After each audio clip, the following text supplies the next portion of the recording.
Ladies and gentlemen, they chose someone else, but still want you. And that is one of the most painful truths in human life, because it reveals something that many people try to hide. The heart does not always follow loyalty, the mind does not always follow wisdom, and desire does not always follow commitment. A person can walk away from you in daylight, build a life with someone else, smile in public, and still carry your name in the quiet corners of their soul. They can commit their body, their time, their appearance, and their social image to another, while some unfinished part of them keeps returning to you like a ghost that refuses to disappear.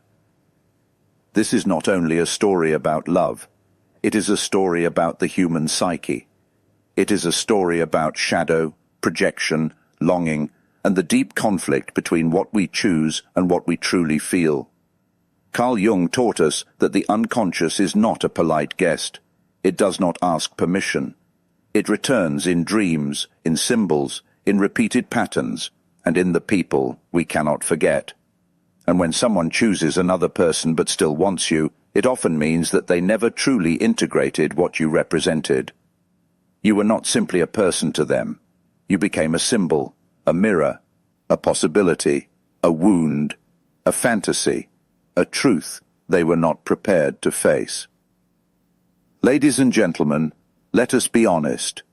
Many people do not choose based on truth. They choose based on convenience, fear, timing, social pressure, or the need to escape their own emptiness. They choose what looks stable, what looks safe, what looks acceptable, what looks easier to explain to the world. But the soul does not care about appearances. The soul remembers what touched it. The soul remembers who made it feel alive. The soul remembers the one who awakened something deeper than comfort. And that is why, even after they choose someone else, they may still want you. Because wanting is not always the same as loving, and loving is not always the same as choosing. There are people who choose with their fear instead of their heart. They settle because settling feels safer than confronting the intensity of real feeling. Real connection demands courage. It demands honesty. It demands that a person say, "This is what I want, and I will stand by it." But many people are afraid of that level of truth. They are afraid of the consequences of choosing what their soul actually wants. So they choose what is manageable, and then they secretly grieve what they abandoned. This is how divided hearts are created. One part of them goes into the relationship they selected, another part of them remains with the one they could not fully claim. And this is where the pain deepens for the person who was left behind. Because being wanted after being rejected can feel like a strange kind of power, but it is actually a kind of confusion. It is not the same as being cherished. It is not the same as being honored. It is not the same as being valued in the daylight. Wanting you from a distance is not the same as standing beside you in truth. Some people want you because they miss the version of themselves they had around you. Some people want you because you saw them too clearly. Some people want you because you gave them a feeling they cannot replicate. And some people want you simply because the ego hates to lose what once belonged to its attention. Ladies and gentlemen, if a person chose someone else yet still wants you, the first question is not, why do they want me? The first question is, why did they not have the courage to choose me honestly in the first place? That question matters because it shifts the center of gravity back to truth. You must not turn your life into an investigation of their confusion. You must not make their indecision the measure of your worth. When someone keeps you as a lingering desire while building a life elsewhere, they are not necessarily loving you more. They may simply be unresolved. And unresolved people often create the most beautiful pain. A Jungian way to understand this is through projection. Sometimes what they think they want in you is not actually you. It is the part of themselves they awakened in your presence. You may have represented freedom to someone who felt trapped. You may have represented tenderness to someone who was hardened. You may have represented truth to someone who lived in masks. You may have represented depth to someone who was shallow in their own life. So when they chose someone else, they chose the person who fit their story, but they still wanted you because you fit their unconscious need. They wanted the effect you had on them without the risk of fully surrendering to what that effect demanded. And that is why people return. Not always to heal, not always to commit. Sometimes they return to feed the unfinished need. They come back when they feel the emptiness of the choice they made. They come back when the honeymoon fades and the reality of their decision begins to speak. They come back when life becomes quiet enough for the mind to remember what the heart tried to bury. They come back not because they suddenly became righteous, but because the unconscious is relentless. It keeps knocking on the door of awareness saying, "You did not resolve this, you only postponed it." But here is the difficult truth. Being wanted by someone who chose another person is not automatically a compliment. Sometimes it is a warning. It reveals that they are capable of divide and conquer love, a love split between obligation and desire, between image and instinct, between the life they accepted and the life they still fantasize about. And if you are wise, you will understand that such a person is not offering you peace. They are offering you a triangle. They are offering you uncertainty. They are offering you a role in their unresolved internal war. And no soul should ever accept a role in another person's confusion. Ladies and gentlemen, real love is not a haunted house. Real love does not leave you wondering where you stand every night. Real love does not send you signals in secret while publicly denying you in the world. Real love does not choose a door, then keep knocking on the window of the house it already left. Real love is not a performance. It is not a hidden appetite. It is not a double life. Real love has the courage to say, "I want you, and I will choose you clearly." Anything less may be desire, attachment, lust, nostalgia, regret, ego, or fantasy. But do not call it love simply because it keeps your name alive in someone else's mind. There is another layer here, and it is the layer of the wounded ego. Sometimes people want what they cannot have because inability creates value in their imagination.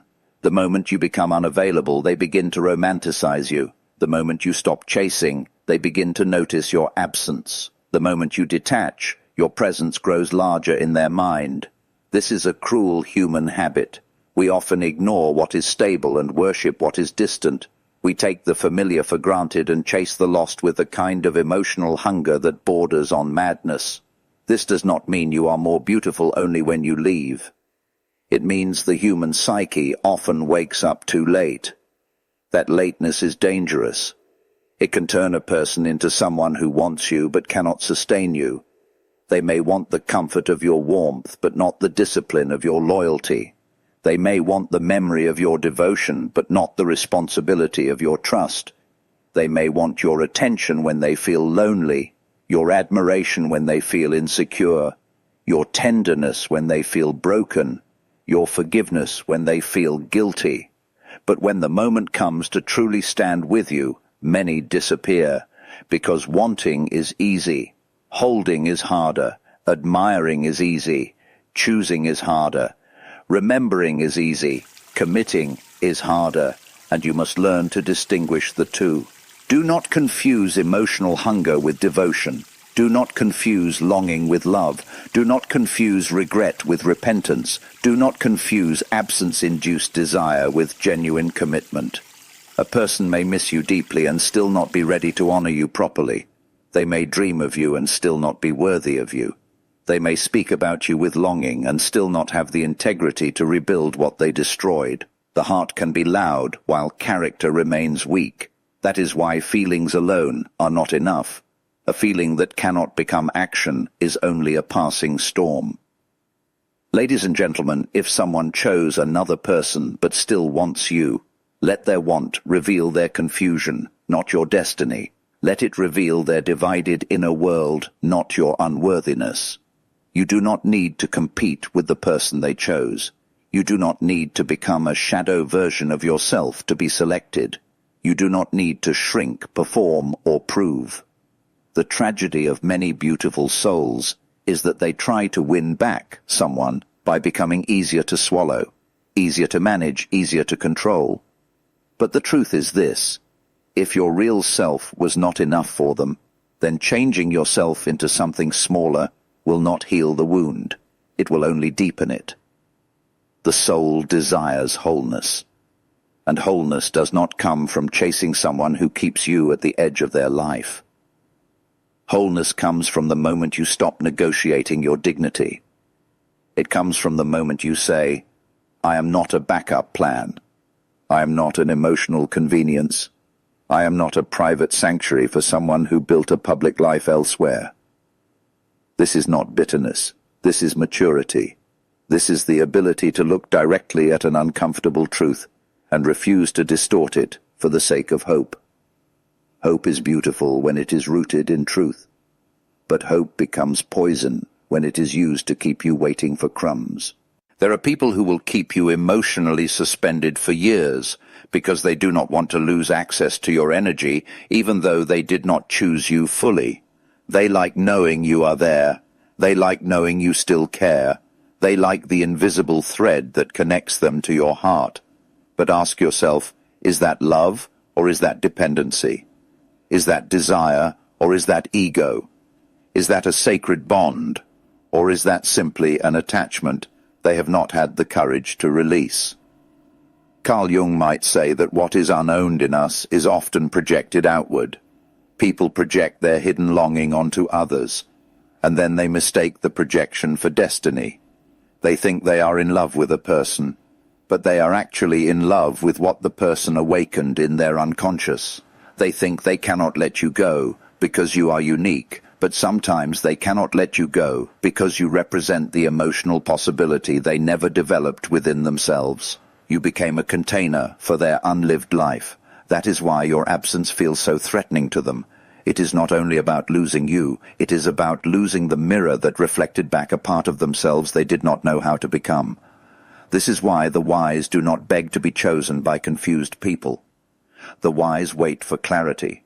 The wise honor consistency. The wise understand that affection without direction is not enough. A person may say all the right words and still choose the wrong life.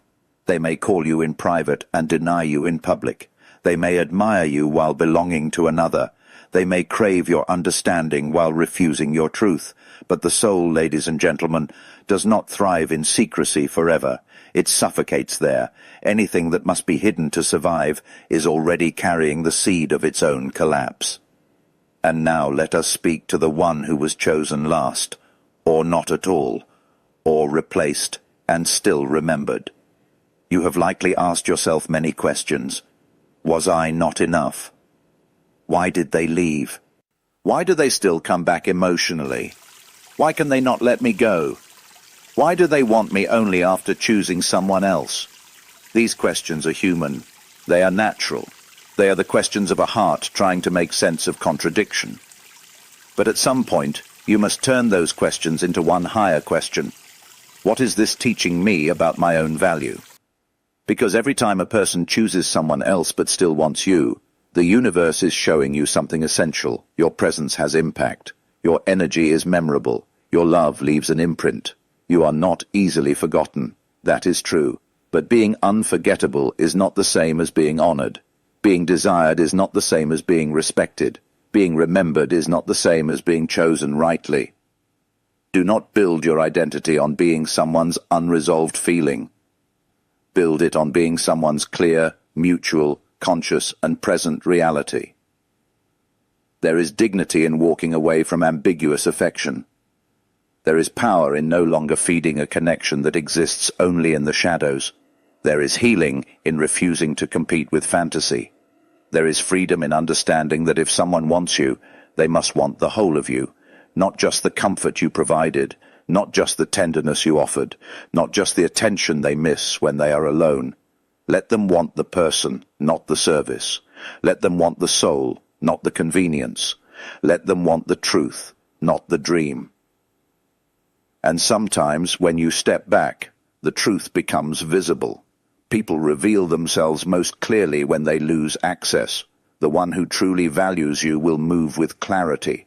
The one who only wanted your presence as a possibility will remain in indecision. They may hover. They may hesitate. They may return with emotional language but no stable action. They may say they miss you, but missing is cheap if it is never followed by transformation. The heart can confess many things. Character is the only proof. Do not let nostalgia deceive you. The mind has a talent for editing the past. It remembers the soft moments and forgets the damage. It remembers the chemistry and hides the betrayal. It remembers the laughter and suppresses the confusion. It remembers the promise and ignores the pattern. That is why people return to what harmed them. They remember the dream more vividly than the lesson. But wisdom asks for a full memory. Wisdom asks you to remember how you felt when you were being kept, not chosen, desired, not claimed, admired, not respected. Ladies and gentlemen, a healthy love does not require detective work. You do not need to decode every message, analyze every pause, or interpret every silent return.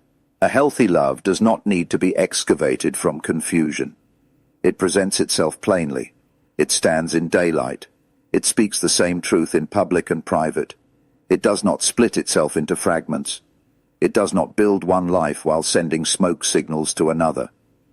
It does not ask you to share your heart with uncertainty. A healthy love says, I am here, I am sure, and I choose you without hiding. So when someone chose someone else but still wants you, do not let that be the beginning of your self-doubt. Let it be the beginning of your discernment. There is a difference. Self-doubt asks, what is wrong with me? Discernment asks, what is wrong with this pattern? Self-doubt turns pain inward until your own value is questioned. Discernment turns the lens outward until the structure of the situation is exposed. And once you see the structure clearly, you stop romanticizing what is actually unstable. There is a sacred moment in every wounded heart when it stops asking to be rescued by the very person who caused the wound. That moment is liberation. The moment you stop hoping that confused affection will become clear. The moment you stop waiting for someone to become whole enough to give you the love they could not give before. The moment you stop worshipping potential and start honoring reality. That is when the soul begins to stand up again. And make no mistake, ladies and gentlemen, the soul can rise from this. It can rise from being chosen, second, hidden, delayed, or kept on the edge. It can rise with greater wisdom, greater softness, and greater strength. It can rise with the kind of self-respect that no one can counterfeit. Because the deepest lesson in being wanted by someone who chose another is not that you were insufficient. The deepest lesson is that not every desire deserves access. Not every longing deserves a return. Not every person who reaches back is worthy of being received again. Your heart is not a waiting room. Your life is not a holding pattern. Your love is not a temporary shelter for someone else's indecision. You were not born to be a secret chapter in another person's unfinished book. You were born to live in full light. You were born to be seen clearly, chosen clearly, loved clearly. And if one person could only half love you, half choose you, or half honor you, then let that be the proof that their capacity was the limitation, not your value. There is also something profound about the timing of realization. Many people lose what they could not appreciate in the moment. They see your worth after they have already damaged the bond. They understand your depth only after they have chosen something shallower. They recognize your consistency only after they have entered a world built on instability. But your responsibility is not to wait until their blindness ends. Your responsibility is to remain faithful to your own light. That means not shrinking because someone else was confused. It means not turning your own value into a debate. The strongest people are not those who are never chosen wrongly. The strongest people are those who survive the wrong choice without becoming bitter, desperate, or diminished.